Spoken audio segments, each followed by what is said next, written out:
Today, we're discussing Healing Factor in 7 Days to Die Alpha 20. Now, we've got a lot of info to cover and no time to waste, so let's get to it. Recently on Savin's World, we discussed the Fortitude attribute, and one of the perks contained in that attribute is Healing Factor. Now, recording this video reminded me of something that my good friend Asmo from Gaming Asmo on YouTube, love you brother, once told me about Healing Factor, and I figured it was about time to put his assertion to the test. So today we're going to take a closer look at the Healing Factor perk and pose the question, is it worth it? And in order to help answer that question, it is time to go full on nerd.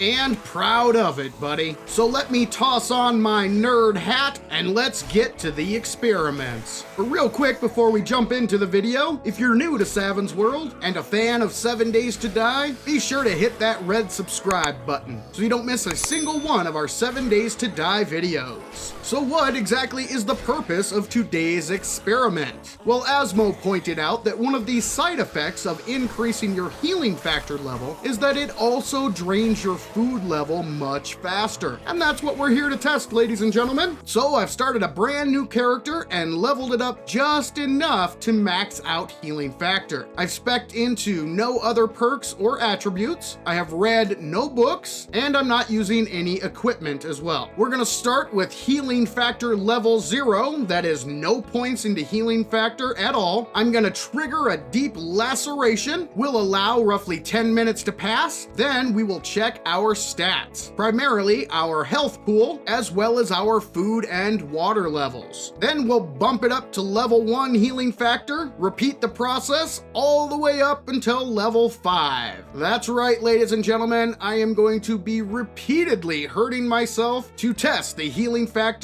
and food levels. Ah, the things I do for science. It's science. Yes, science! First up, we need to set our baseline. This is going to be our level 0 test, so no points in healing factor. Our food and drink levels are at 118, so let's go ahead and trigger our deep laceration. Once the bleeding has stopped, our health is sitting at 53. Now all we have to do is wait. A few moments later.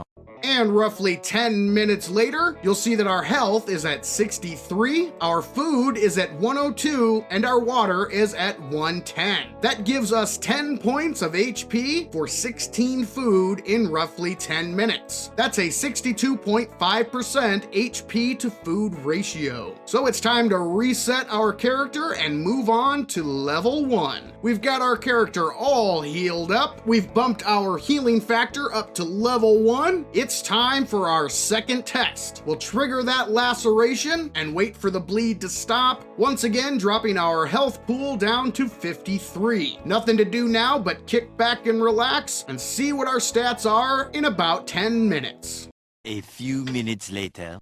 Roughly 10 minutes have passed and our health pool is sitting at 69. Nice. Our food is at 96 and our water level is at 110. This means at level 1, we've recovered 16 hit points for 22 food in roughly 10 minutes. That is a 72.7% HP to food ratio. Level 1 test is in the books. It's time to reset for level 2. Alright, we are back to full health, full food, full water. We've bumped up our healing factor to level 2. It's time to trigger that laceration and get this test going. This time, once the bleeding stopped, our hit points are sitting at 52. Let's give healing factor roughly 10 minutes to do its thing, and we'll check and see what our stats are then. 3 days later. 10 minutes have passed, our hit points are sitting at 75, and our food is at 88. Now from here on out, ladies and gentlemen, I'm not going to report the water level. It stays roughly the same throughout, so we're going to disregard water and concentrate on our food levels. So hit points at 75, food at 88. That is 23 points of health for 30 food in roughly 10 minutes, or a 76.7% HP to food ratio. ratio. You know the drill by now, ladies and gentlemen. It's time to reset for level 3. Our character is back to full stats. We've bumped up our healing factor to level 3. Let's go ahead and trigger that laceration. We'll wait for the bleeding to stop. And once again, our hit points are sitting at 53. Let's allow 10 minutes to elapse and see what happens. Many months later. Roughly 10 minutes later, our hit points are at 93 and our food is at 71. So that's 40 points of health for 47 food in roughly 10 minutes. That's an 85.1% HP to food ratio. That ratio is starting to get higher and higher and higher. Let's reset for level 4. We've got our character back to full stats. Our healing factor has been bumped up to level 4. Let the experiment continue. We'll trigger that laceration, and once again, our hit points are sitting at 53 after bleeding has stopped. So we'll let healing factor do its thing for the next 10 minutes, and we'll see what happens. 2,000 years later.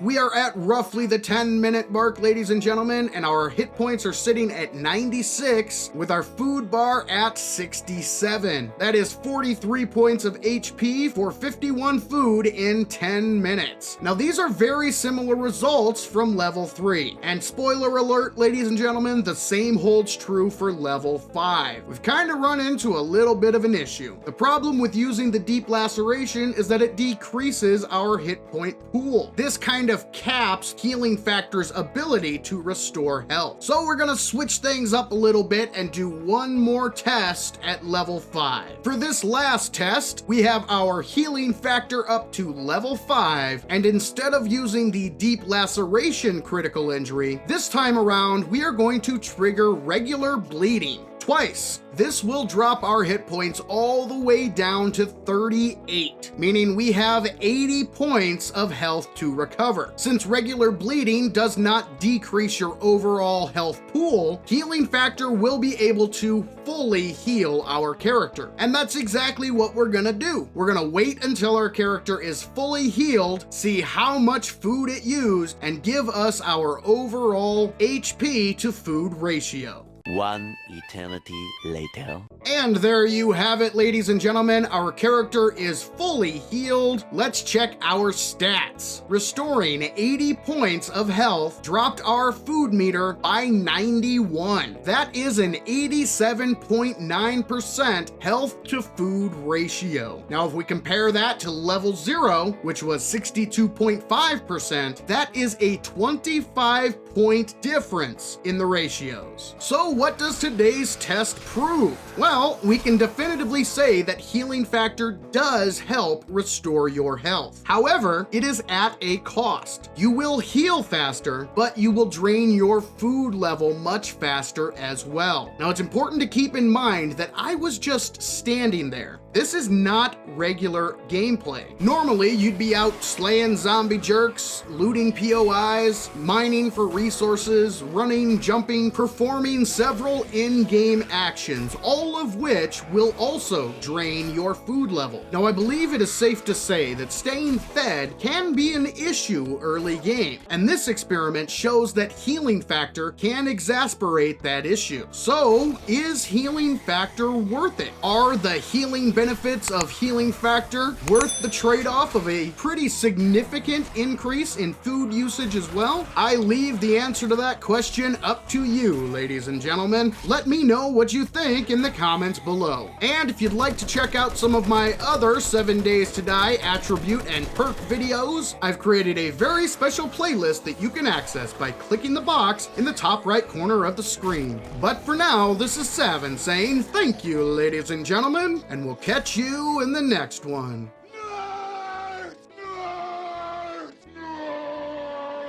Yeah, we get it, buddy. Enough.